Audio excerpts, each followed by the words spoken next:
Okay. Hi, everybody. Thank you for joining today. We're here as part of Global Partnerships Week, which is an endeavor that the State Department is putting on in order to talk about the importance of partnerships in helping to work together and solve some of the world's biggest problems. And today, our conversation is on Partnerships for Peace plus Social Good. It's a digital panel, obviously, as we're joined by panelists from all over the world today, in which we're going to highlight how organizational partnerships are leveraging technology and innovation to create new innovative initiatives that are building links between cultures all over the world in order to build more global mutual understanding and peace between people around the world. I'm Anastasia. I am with Sister Cities International.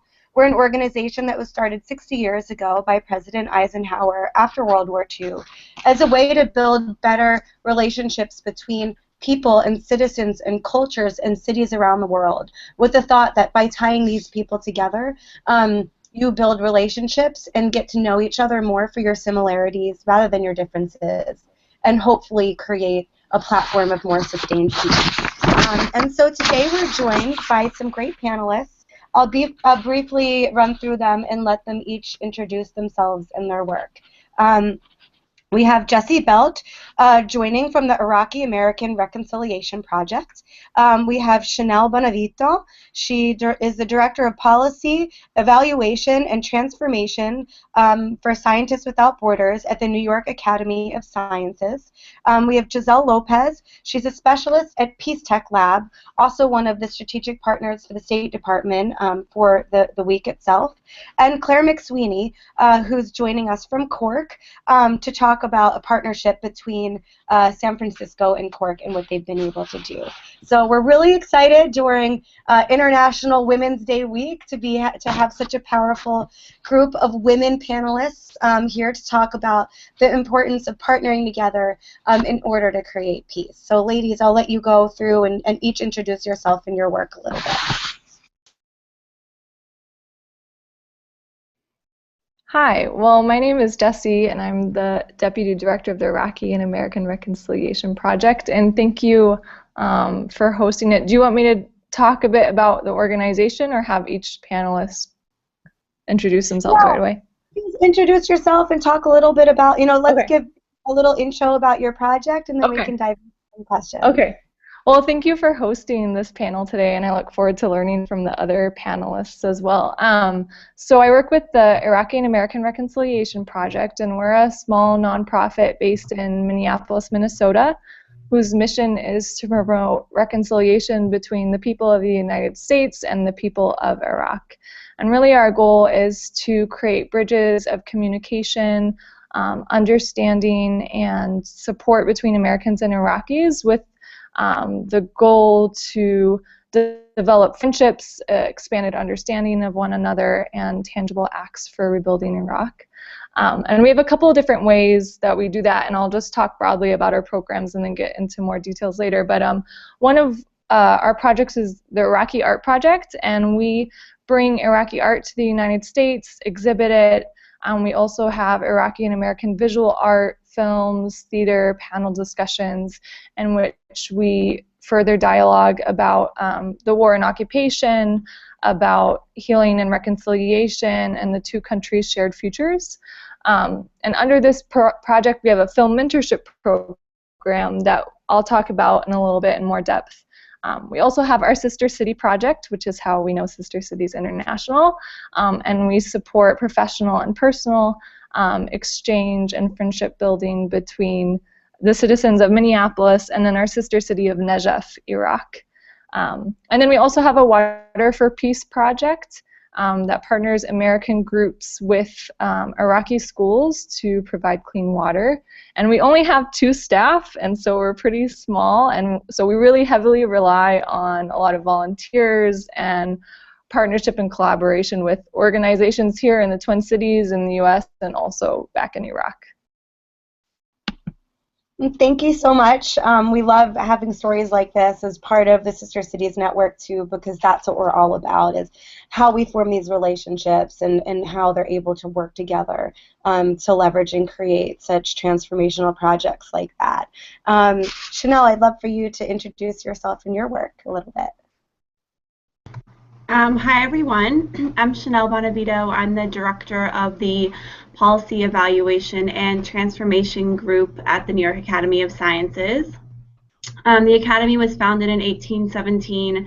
We're one of the oldest scientific organizations in the United States, and our mission is to drive innovative solutions to society's challenges by advancing scientific research and education and policy. The Academy runs several programs that support this mission, one of which is the Global STEM Alliance. And the goal of the Global STEM Alliance is to empower the next generation of STEM leaders and innovators. And we have about 230 partners in about 50 countries working to increase the number and diversity of students in the STEM pipeline. So as part of my work with this program, it's largely focused on innovation and sustainability. I design and manage a series of open innovation challenges for students between the ages of 13 and 19 who are currently enrolled in our Junior Academy program. And that's one of the programs supported by the GSA, which is aimed at exceptional students from around the world who have a passion for STEM. We actually work with Sister Cities. In the fall, we designed an innovation challenge for students in this age group, and we had students in Sister Cities pairs in the DC and Ghana area competing for how they can design solutions to water issues in their community. Thank you so much. For us, it was one of the amazing things that we worked on. I mean, to be able to engage young people, to be able to use and leverage these connections in order to create good, which is incredibly important and just so powerful as well. And to get young people excited about, issues, water, next thing we'll be doing hunger and so many other things. And the power to transform is just really incredible. And Chazelle, I'd love for you to introduce yourself as well. Sure. Yeah, it's so nice to be part of this panel and to hear about the work that all of you are doing. So I work at a place called the Peace Tech Lab, and we are an NGO that spun off of an organization called the U.S. Institute of Peace, which is a quasi-governmental organization here in D.C.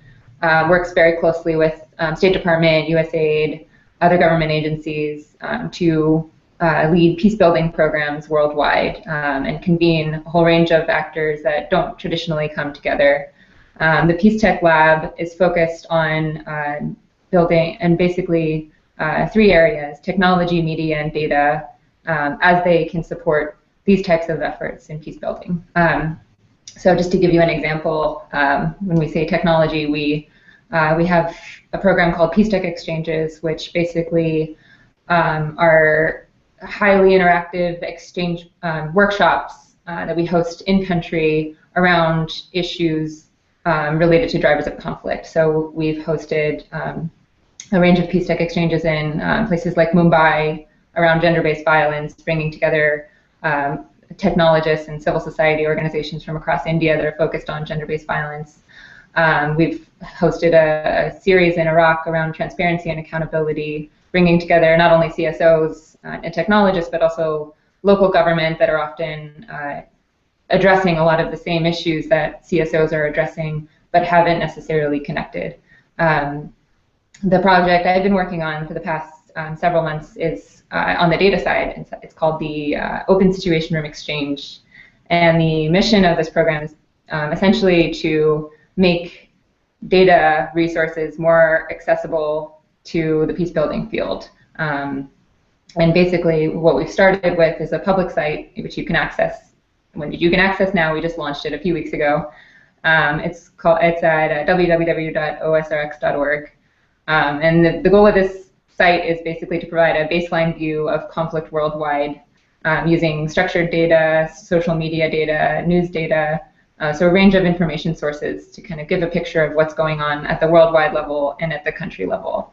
So these are just a few of the programs that we've had, and we work very closely with a whole range of partners Partnerships are absolutely crucial to us, which is and are really the reason why we spun off of USIP and have started really the groundwork of scaling these efforts beyond just U.S. government. Well, thanks so much for a great intro. I know that we will be meeting in the near future to discover how we can better partner, and perhaps everyone here joining the panel, we could create something around that, or see how we could leverage our U.S. and global relationships, work together on to address some of the challenges that you guys are also trying to address, which would be very fascinating. And Claire is joining us from Cork, and Claire, I'd love for you to talk a little bit about what you all have been up to. So, hi, Claire Mc Sweeney. I lead a team of 16 people now. We started off as 3 people 9 years ago in an old 15th century fort and castle on the River Lee in Cork. It's the second city in Ireland. The idea was that we would do something more visionary than another restaurant in a castle. So we tied up with the Cork Institute of Technology and the city, so a partnership in itself, with the Applied Physics and Instrumentation Group of Cork Institute of Technology, and put a robotic observatory on the roof of the castle. So it became apparent to us in a matter of weeks when we were up and running that people that came into the observatory wanted to visit the observatory and connect with astronomy, and how important it was for us to have access to night skies by day. So our particular project in terms of our relationship with San Francisco, sister city, is robotic astronomy. So we have a telescope in California which allows us in Cork to harness the time difference and check your night skies by day. And in doing so, we have an absolutely inspirational gateway to STEM and connect as citizens under one sky. So it's become a very, very inspirational tool for partnerships and connections through technology. I love that, to connect as citizens under one sky, because ultimately, that's what we are, and that's what we're trying to talk about, is that we're all similar, we're all humans, we all share the same values, we all share the same sky. So the more we can get to know each other and each other's values, the more likely we are to be able to work together and to generate innovative ideas that will address some of the world's most pressing problems and work as a real collective. So I'd love to start asking some questions, and I think maybe let's work the opposite way. So Claire, we could start with you, and please everyone be mindful of time, so let's dive in.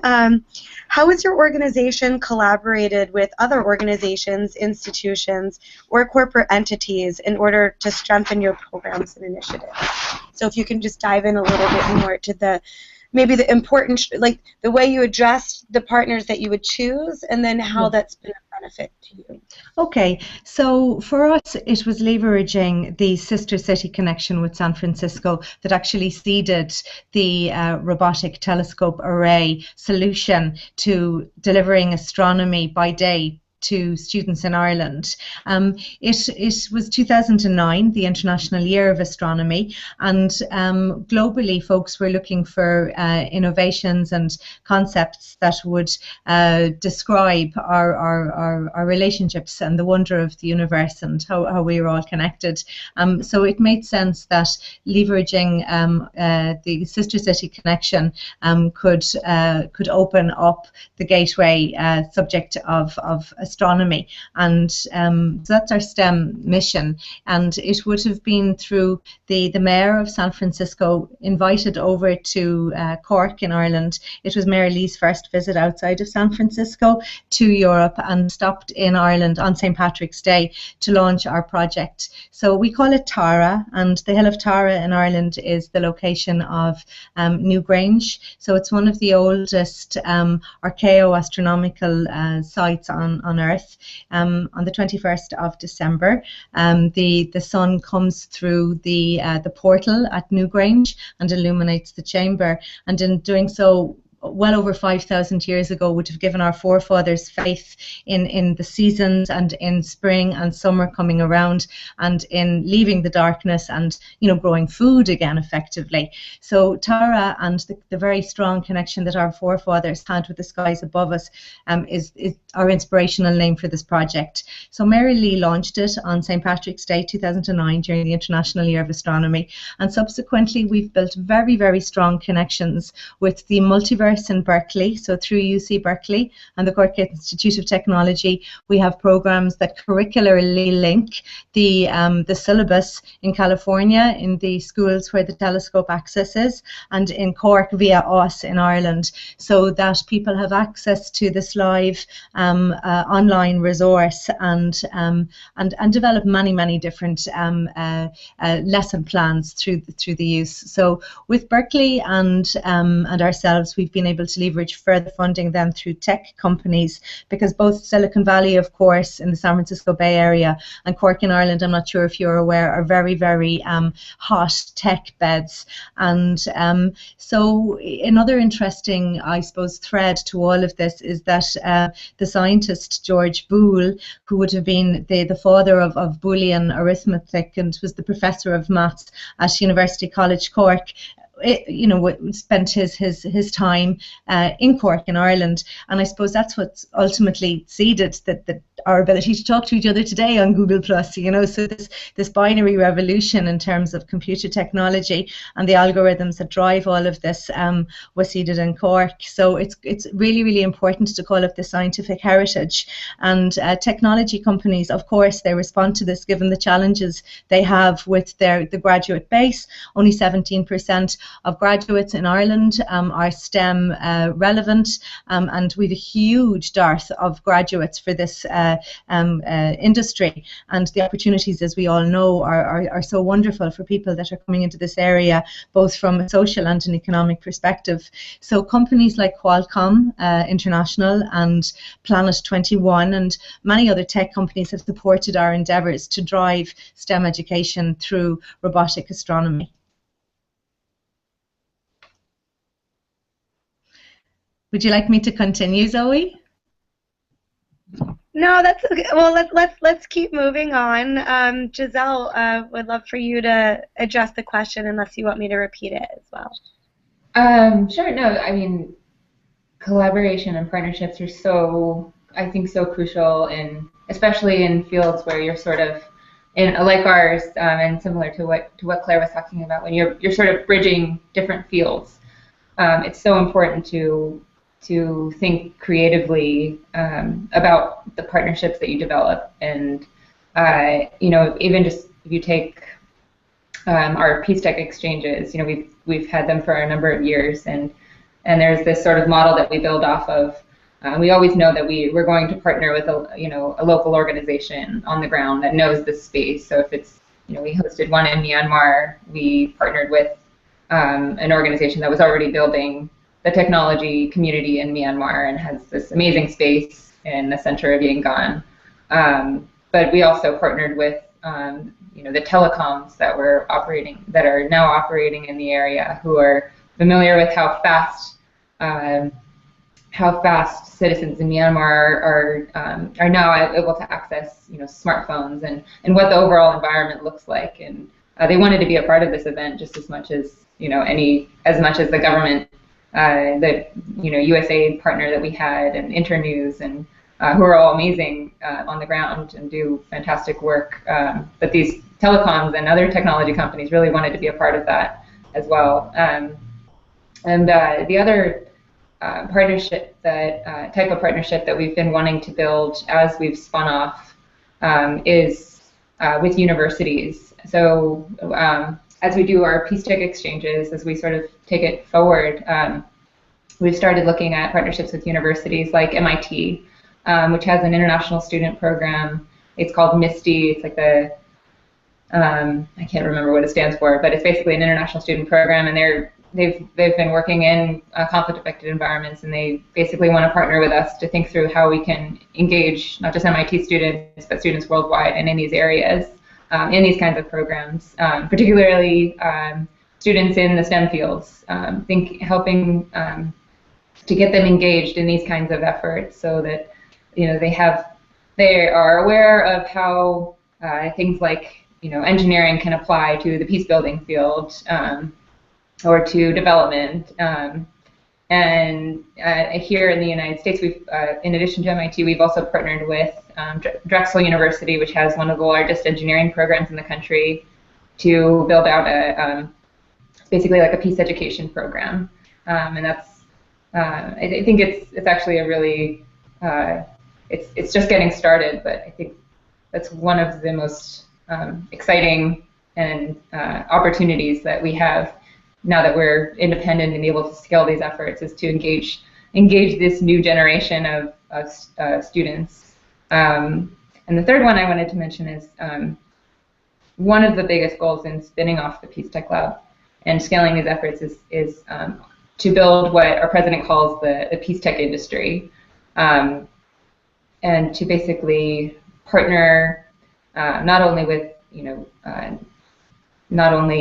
international organizations and foundations, but also corporations, and to start thinking through how can companies like Qualcomm, other companies that are working in these areas where we work, how can they play more of a role in these kinds of efforts? And there's definitely the demand there. It's just sort of putting the pieces together. So that's where we are right now, and that's a huge focus for us.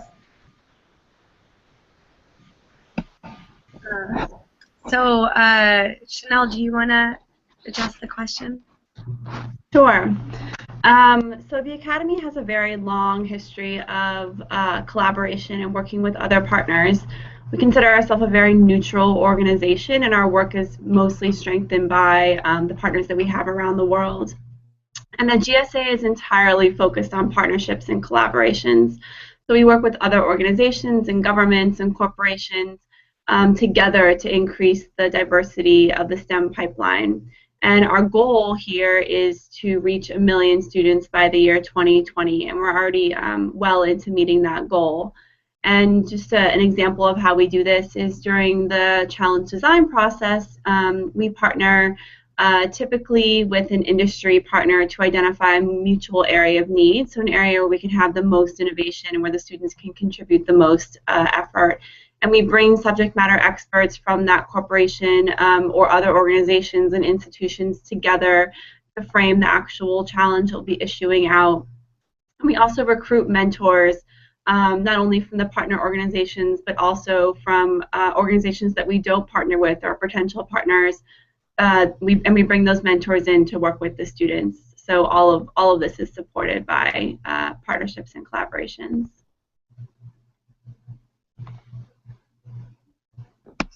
All right, Jesse, that leaves you. So let me know if you want me to repeat the question or not. No, I'm good. Thank you. Well, we were actually born out of a partnership. We were founded about 10 years ago as a partner organization to a nonprofit founded in Najaf, Iraq, our sister city, called the Muslim Peacemaker Team. And so they've been a main partner for us for over 10 years, and they're kind of the main person who brings over the artwork and installs and maintains all the water filters, as well as one of our main collaborations is with the city of Minneapolis and the city of Najaf, as well as Meet Minneapolis, another local organization, to facilitate the sharing of expertise and friendship between Iraqis and Americans. And then this year, as we're a pretty small organization, we're hosting some community discussion sessions with local Iraqis in order for us to partner with them with their contacts back in Iraq. And so 10 years ago, there weren't as many Iraqis living here, and so a lot of our partnerships and relationships were back in Iraq. And now in the last 3 or 4 years, with more Iraqis living here in the cities, we've kind of started working a lot more with Iraqis here in the cities. I think that's super interesting, because what we find also is that even some of our partners, well, a lot of our partnerships through sister cities happen because there's a large diaspora population in certain cities. But it's interesting to see, especially in places like Iraq and some others. And I know, somebody had mentioned Myanmar. We just started our first partnership there, and some of these other places. And it's just really interesting to see kind of how the diaspora kind of helps these programs to continue going and moving forward into the future, and how technology really weaves all of these things together and enables the strong programming to happen even though people might be on the other side of the planet, which is also the power of things like this Google Hangout, right? We can all join and have a conversation together, but we don't necessarily, even if we don't have the big budgets to all get to the same room, we can still have access to the same expertise. And so, the next question is kind of around technology and media, but I'd even like to push it further because we only have a few minutes left of the Hangout. And just thinking about the future, how do you see technology or new media really taking the programs that you're doing now and getting them into the future? Where do you guys see yourselves in a year, and how will leveraging your various partners help you get there? And so maybe, I guess we'll go the other way, Jesse, while we have you, if you want to tackle that. And maybe let's do kind of bite-sized, tweet-sized answers to give everyone about a minute to talk. Well, I'll just talk really briefly about the media. And so we have an Iraqi Voices program, which is a film mentorship project. So Iraqis here write and direct their own films, and then we have a local filmmaker edit and film it. And so it's really giving a space for Iraqis to tell their stories and the stories of their country's successes and failures in their own words. And so I guess our goal would be hopefully to get these stories out there into a broader audience, and we've screened them across the U.S., even and in local areas here, but having them reach a broader audience. And I think especially now with kind of the increasing hostility towards Muslims and refugees and Iraqis here in the States, I think it's important about building local peace as well as global peace partnerships. So that's what I would have to say. Well, we're a huge fan of this project, and you can count on us to help spread the word and the message. Maybe there's a possibility to screen some of it at our annual conference in July. So maybe we can talk about that offline. And we certainly would love for you to blog for us as well. And I'm sure anyone else on the panel too would at least tweet out links or something. So let's move on to you, Chanel. Okay, so we actually created, I'll touch more on the technology piece. So we actually created a virtual platform that we call LaunchPad that powers some of the programs that I mentioned. It's an entirely global platform where students from around the world who apply and are accepted into the program, and even students who apply and who are not accepted into the program, can connect with experts, build their skills, and apply the skills that they've learned through our programming to some real-world problems and challenges. And we've brought together, just in our initial class, students from 40 different countries already. So this is a place where we can students can promote understanding and really connect with each other through their shared interests in STEM, which is a very unique opportunity, for these students around the world. Oh, that's great. Chazelle? Sure. Do you mind repeating the question? Absolutely. I guess the question is more along the lines of how do you see, technology and new media continuing to evolve your programming, and kind of where you see that going in the future? Yeah. So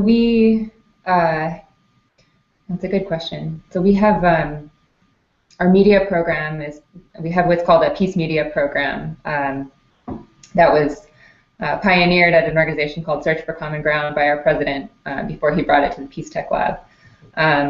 And the premise is basically it's based on an edutainment model, which basically incorporates through whether it's a radio drama or TV program, it incorporates the drivers of conflict into the program. So we have one in South Sudan called Sawa Shabab, which basically it's broadcast all throughout the country in the local languages as well. And basically through the program, the characters, the story weaves in things like gender relations and tribal identities and things like that. And outside of the program, viewers have the opportunity to engage with the program. So at the end of each show, basically, you put out a question that says, what do you think Rose should do about this situation? Should she cut her hair? Should she join this team? And viewers are basically, it's a lot, very close to some of the shows that we have here in the US. And viewers can basically say what they think that the character should do. So that sort of engagement. There's a Facebook group on the back end that people are able to engage in and basically find others who care about these kinds of things.